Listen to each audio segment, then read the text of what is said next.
today's episode, we're visiting the Imotski region and a town straight out of a fairy tale, magical Imotski. We'll indulge in natural beauties and set off across the sea to the islands of Iž, Molet and Dugi Otok. Stay with us.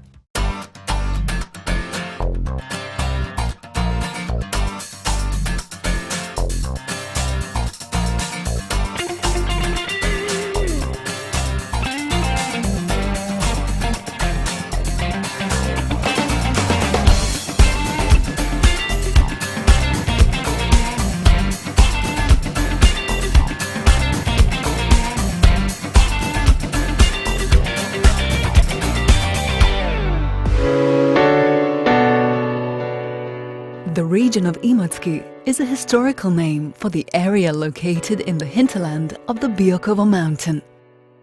The fertile Imotski field plays a key role in the life of this region. Between its almost flat surface and the Biokovo mountain range, there is a vast karst area with alternating series of hills and bays. The field and the karst area in its immediate surroundings are rich in water. The Vrljica River flows along the entire field, and in the northwestern part, during a cold period of the year, it becomes a floodplain called Prološko blato. Thanks to this, the field has excellent conditions for agriculture. In the karst area north of the field, there are a large number of karst lakes the Imotski region is widely known for. Not far from the Imotski field, on the slope of the Podi hill, lies Imotski. It developed beneath a medieval fortress that was the center of the Croatian county, whose existence in the 10th century was recorded by the Byzantine emperor Constantine Porphyrogenitus. Imotski has all the features of a coastal town, mainly due to the climate and urban architecture of the old town. Stone houses and steep, narrow streets with stone steps are a testament to the old look of this place, whose old core is protected. Several buildings with beautiful facades and fences in the style of Art Nouveau speak of stylistic trends that did not bypass this region. High above today's Imotski rises the Tapana Fort. In the middle of the 10th century, Byzantine Emperor Constantine Porphyrogenitos mentions the Imotski county as one of 11 Croatian counties, and already at that time, its seat was the fortress located above the cliffs of Blue Lake. During construction work on the fort in the 1980s, a stone pilaster with an early medieval interlace from the 9th or 10th century was found, which is kept today in the Imotski Local History Museum. The central and highest part of the fort was built during the 13th and 14th centuries, when it belonged to the noble Nelipić family, and later the Kosacha family. From that time until the 18th century, it underwent extensive remodeling. Imotski came under the Ottoman rule at the end of the 15th century, when the fortress became the administrative seat of Imotski Kadija, a judge and partly a civilian governor of the wider area. After nearly 230 years of Turkish rule, in 1717, the fortress came under Venetian rule. After several days of bombardment and the seizure of settlements below the fort, the Turks surrendered and retreated to Ljubuški and Mostar.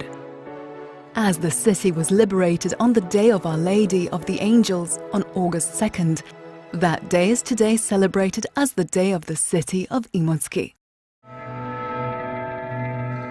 Below Tapana is Blue Lake, a favorite promenade throughout the year, and the main beach of Imotski during summer months. The people gave it its name after the blue color of its water. Its dimensions are 800 times 400 meters, and its depth varies. In winter and spring it measures about 100 meters, and in the fall it can dry out. A stone serpentine road built in 1907 leads to its clear surface. The filling process at Blue Lake is visible, especially from the north side, whereas from the south side it began to show more strongly after the 1942 earthquake. Back then, the lookout was demolished and large blocks of stones fell into the lake. Nearby, there is another lake with a picturesque name, Red Lake. This beautiful place filled with natural wonders is also plentiful with legends and fairy tales. For example, there is a legend on the creation of the Red Lake.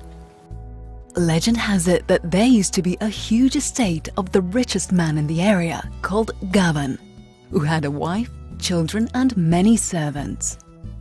Gavan was not only known for his wealth, but also for his arrogance. He harassed all his servants and the people who would come over to him. To see this arrogance in the flesh, an angel came down to earth and disguised himself as a beggar. One evening, he asked for a favor from Gavan.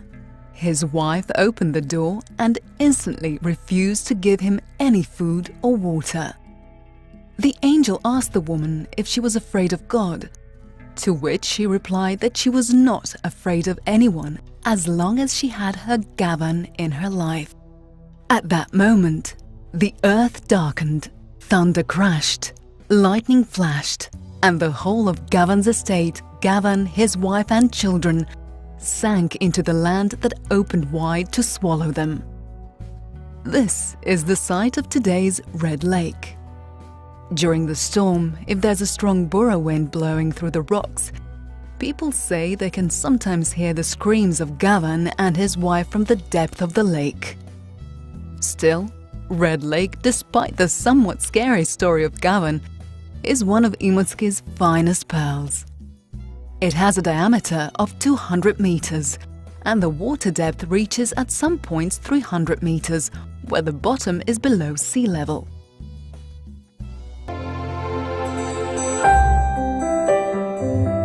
In the Imotski vineyards area, the grapevine has been grown since ancient times. The experience in the production of grapes and wine in the Grabovec family has been carried over from generation to generation for 200 years.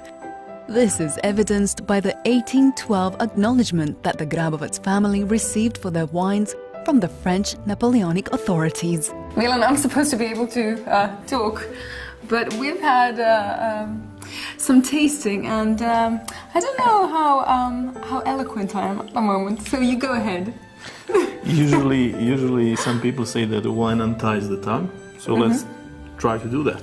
Okay. What kind of wine is this? So this is Kuyundusha. This is our indigenous variety that is grown only in Imotski wine growing area. And it's a variety.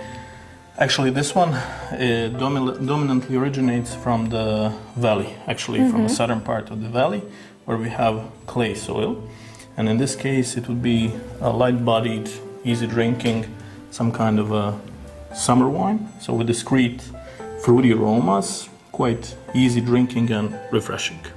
The smell is amazing. It's like a light summer perfume of green apple, honey, Citrus. peach, citrus.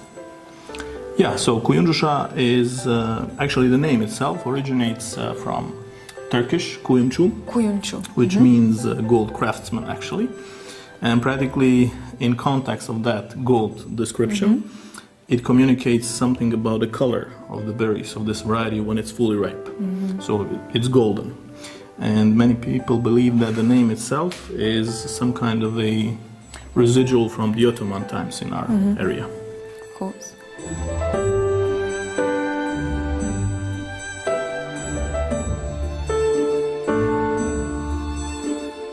And now on to the red wine. Yeah, so we have Trnjak over here, Trnjak Rezerva, vintage 2016. So this is the variety that is grown in a quite narrow area. So actually in two countries, in Croatia and Bosnia and Herzegovina.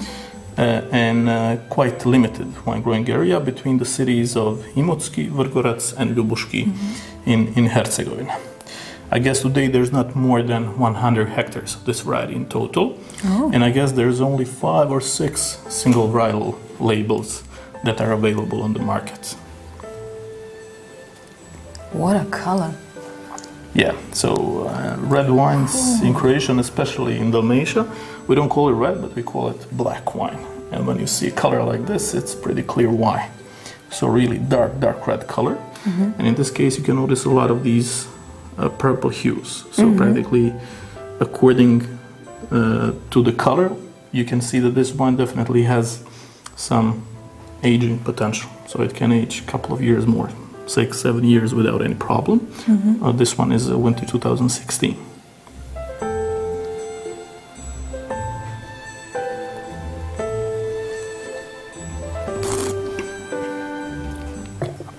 So on the nose, you can feel a lot of dark berry fruits, some cherry, I would say a bit of licorice, and intense but quite elegant.